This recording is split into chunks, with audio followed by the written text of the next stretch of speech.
O governador do Piauí, Rafael Fonteles, se reuniu com uma equipe técnica e com o presidente da APPM para alinhar as ações contra a estiagem e a seca verde, que estão afetando o estado do Piauí desde abril e que devem durar até dezembro. O encontro aconteceu lá no Palácio de Karnak, havia as autoridades, além das autoridades técnicas, para falar a respeito do assunto. O secretário de Defesa Civil, Nerinho, aparece, como o secretário de Planejamento, Washington Bonfim, a secretária da SASC, Regina Souza, e o presidente da APPM, o presidente Admaelton. Livaldo Barbosa, esse encontro aponta a preocupação aí do governo com a pauta seca no estado do Piauí. Bom frisar, tão cedo no ano, né? Exatamente. Esse aí é o aspecto mais preocupante. Aí é uma espécie, Joelso, de gabinete de crise para enfrentar esse fenômeno climático ou mitigar os seus efeitos. É uma estiagem que começa antes do tempo, normalmente o segundo semestre é seco mesmo, só volta a chover lá para o final do ano, em algumas regiões mais cedo, outras mais tarde, mas agora, ainda no final do período chuvoso, há prejuízos consideráveis, atingindo boa parte do território piauiense, a ponto de 129 municípios já vivem situação de emergência, amparada inclusive em decretos de emergência aprovados e reconhecidos. E nessa reunião, comandada pelo governador Rafael Fonteles, medidas foram anunciadas para mitigar os efeitos da estiagem que já atinge, como disse, boa parte do território piauiense. E hoje pela manhã, Joel, eu conversei com o secretário Washington Bonfim, do Planejamento, ele que é um dos coordenadores dessas ações. Destacou auxílio às famílias das regiões mais atingidas até o início da Operação Carro-Pipa. Vamos acompanhar. O governador ontem anunciou 6 milhões, já tinha anunciado, né, mas reiterou o início da Operação Carro-Pipa com 6 milhões que ele havia liberado em abril. Nós teremos cerca de 20 milhões para o segundo semestre do contrato da MIRAI, ou seja, da concessão de água e esgoto. Anunciamos 4 mil cisternas que serão construídas em 24 municípios com recursos do PSI, que é um empréstimo internacional. Temos mais um pouco mais de 3 mil cisternas relacionadas à ação do ministro Wellington Dias, do MDS, seja através da SAF, seja através da articulação do semiárido, que é uma OSC, e temos ainda 5 milhões de reais para um pouco mais de 12 mil famílias como auxílio emergencial de alimentação que vai ser promovido pela SASC. Para os 45 municípios prioritários, que são aqueles municípios que estão principalmente no vale da Serra da Capivara, no território da Serra da Capivara e no vale do Itaim, que é justamente a parte de semiárido e portanto, a parte mais seca e que deverá sofrer. Serra da Capivara e Vale do Itaim. O Vale do Itaim fica ali naquela região de Itainópolis, né? No vale do rio Itaim. Então, Aroeira do Itaim, Itainópolis, Vera Mendes, são cidades que ficam no Alto Sertão, no pleno semiárido e é bastante atingido. Lá, o período chuvoso não chega a 300 milímetros até agora. Então, prejuízo quase que total, perda total das lavouras, predomina a agricultura familiar, Lívia, e assim é a prioridade para quem sofre mais no primeiro momento, tanto na transferência de renda através do auxílio alimentação, como também na chegada dos caminhões-pipa para o abastecimento da água. E uma coisa curiosa, Lívia e Elivaldo, a Gorete Santos falou agora há pouco aqui no Vida Sustentável, que na cidade de Santa Filomena, o índice pluviométrico, a quantidade de chuvas é maior do que todo o estado do Piauí. 1.600 milímetros já choveu esse ano. Muita chuva lá mesmo. Muita chuva na região e agora os especialistas querem saber se essas experiências podem ser replicadas. Eles atribuem aos parques das nascentes que favorecem essas chuvas mais intensas. O fato, Lívia, é que no fundo, os piauienses e o mundo inteiro sabem que a preservação é uma forma de melhor preservar o meio ambiente, né? Garantir chuva, enfim. Agora, algumas regiões do semiárido, historicamente, e por características naturais, precisam de uma política de convivência.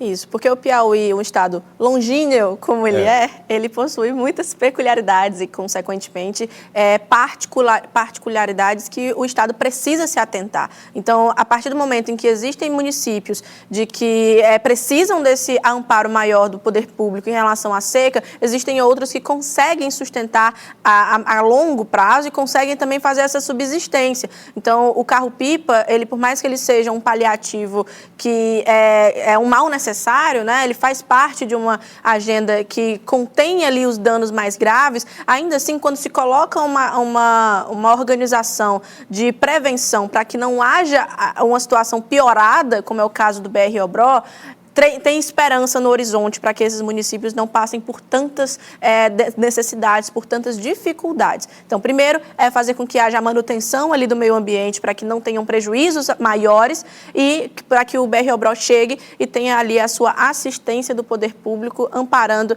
as dificuldades naturais de cada bioma. O secretário, de Planejamento, Washington Bonfim, liderança importante do PSB, também falou a respeito da situação do partido. O presidente do PSB no estado do Piauí confirma uma chapa proporcional para deputado federal aqui no estado. E diz que o prefeito João Campos deve assumir o Diretório Nacional. João Campos, prefeito da cidade de Recife, é hoje uma das maiores lideranças do partido em nível nacional. Acompanhe. A gente tem, na minha visão, a gente tem um compromisso de ter uma chapa de deputado federal. Eu acho que isso é importante para o partido nacionalmente. Ainda temos duas discussões importantes. A Câmara Federal votou favoravelmente, a manutenção dos nossos 10 deputados federais. Existe uma sinalização negativa do Senado. Então esse é um cenário importante porque muda a quantidade de vagas. Se reduzirem as vagas, você vai ter dificuldades, tanto para deputado federal quanto para deputado estadual. A concorrência vai ficar maior por conta do número de vagas menor. E temos a circunstância da federação. O partido vai fazer o seu congresso nacional agora no final do mês, 30 de maio, 1º e 2 de junho. Nós vamos estar lá presente, para entender quais são as principais estratégias nacionais do partido, que vem desse movimento desde março de renovação. Primeiro, renovação das suas direções municipais. Agora, em abril, foram renovadas as direções estaduais e no final do mês de maio a direção nacional também deve ser mudada e a tendência é que o prefeito João Campos assuma a presidência nacional do partido. A assunção de João Campos aí na presidência eventual, do PSB, como está dizendo, o que vai acontecer, Vai, tudo certo. Assim, tá tudo acordado certo, já. A fala é mais prudente, mas ele vai assumir. Põe fim, Elivaldo, daquela história de PSB de São Paulo, PSB de Pernambuco. O PSB vai mesmo girar em torno da liderança jovem de João Campos? Essa é a expectativa. Você lembra quando o pai de João Campos era a principal liderança do PSB, Eduardo Campos, governador de Pernambuco, presidenciável em 2014, numa campanha competitiva, e ele tragicamente sofreu aquele acidente fatal. João Campos era uma expressão nacional, já era uma expressão nacional, o PSB ganhava exatamente essa marca, essa característica. Com a entrada do vice-presidente Geraldo Alckmin no PSB, também deu envergadura ao partido. João Campos é uma liderança, eu diria, ainda emergente, forte, consolidado, testado e aprovado nas urnas em Recife. Por mais importante que seja, Lívia?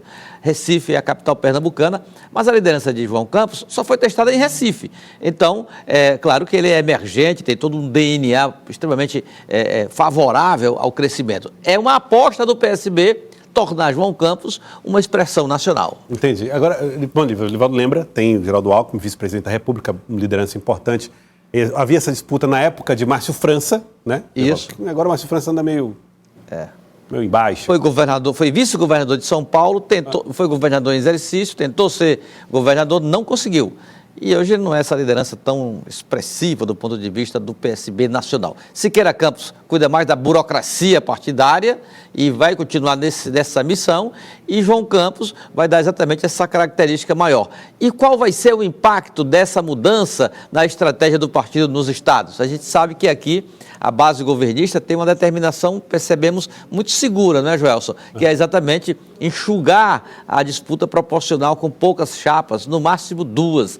mas há partidos que alimentam a possibilidade de bancar chapas proporcionais. Republicanos, por exemplo, o Solidariedade já foi mais intenso, não é tão assim mais, mas tem essa expectativa, e o PSB também, da mesma forma, a sua base, a sua militância sonha numa chamada chapinha, para sonhar, quem sabe, com uma vaga na Assembleia ou buscar um mandato na Câmara Federal. Lívia.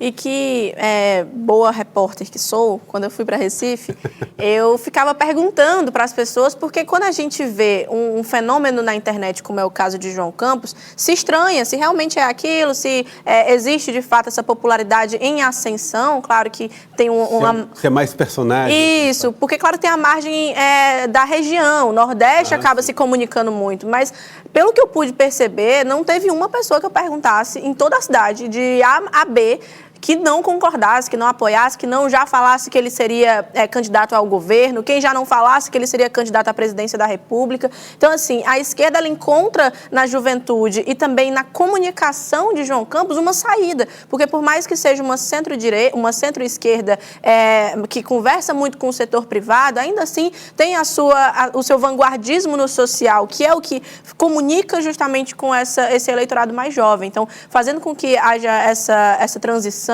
de João Campos sendo esse presidente nacional do partido, já desenha um pouco quais são os rumos, não somente do partido, mas de um próprio direcionamento político nacional. Ao lado de Tabata Amaral, que também faz essa comunicação, já um pouco mais reservada. Ela que também é filiada ao PSB hoje. Ela também é filiada ao PSB, foi uma candidata ao governo por meio do partido a São Paulo. Então, assim, existem muitas perspectivas positivas para uma ascensão do PSB, que ocupa um espaço que parcialmente foi deixado pelo protagonismo do PSDB. Bom ponto. Lívia, também trazendo essa questão. Olha, daqui a pouco eu vou trazer informações aqui a respeito de um homem que foi para o fórum, para um enlace matrimonial, para um momento de alegria, Elivaldo Barbosa, aqui em Teresina. Momento de alegria e de consolidação do amor. Hoje, sexta-feira? Hoje. Mas ao chegar lá, encontrou policiais sem coração que descobriram que ele tinha um mandado em aberto. Meu Deus. Resolveram prendê-lo antes do casamento. Mas não podia ter esperado o casamento para prender ele depois? Será? A informação que eu tenho é que eles... Calma, depois eu vou trazer a informação. A informação que eu tenho é mais polêmica do que essa. Vixe Maria, tá bom. Lívia, daqui a pouco aqui no Jornal do Piauí, tá? Aconteceu agora há pouco, a gente pegou essa história, o homem foi pro casamento, chegou lá, além das testemunhas, haviam também policiais.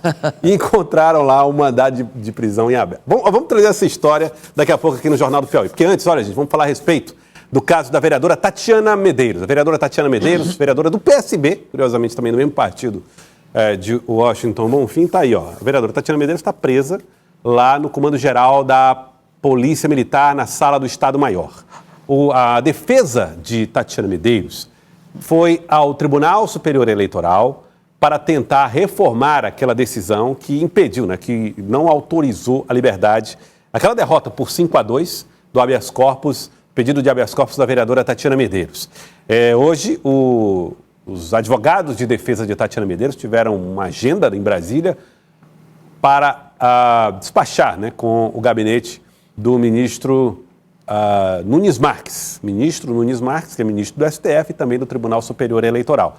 Caberá a ele a decisão ou não da soltura de Tatiana Medeiros. Existe a expectativa da apreciação que pode acontecer a qualquer momento. Não tem data, não tem prazo, mas ele já está pronto para decidir. Processo da vereadora Tatiana Medeiros e a expectativa é que isso possa acontecer nos próximos dias.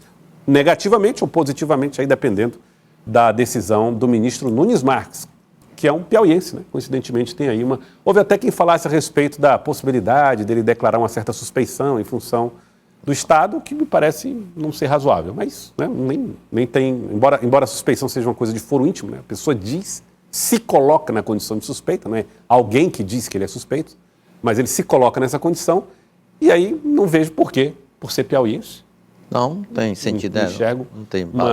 Ele não é parte do processo. Até porque todos os integrantes da corte aqui eram piauienses. Exatamente. E julgou do mesmo jeito, né? Exatamente. Mas ele deu um despacho hoje, né?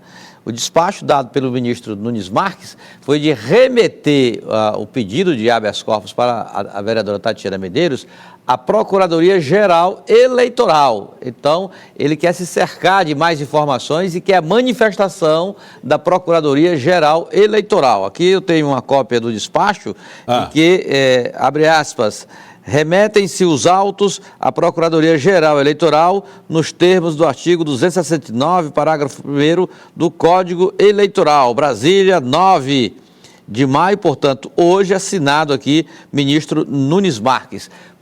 Pelo expediente, de agora a pouco, Joelson, a Procuradoria-Geral Eleitoral tem 5 dias para dar esse parecer. Dizer o que acha, né? É dizer o que acha, volta para o ministro Nunes Marques, aí ele toma a decisão.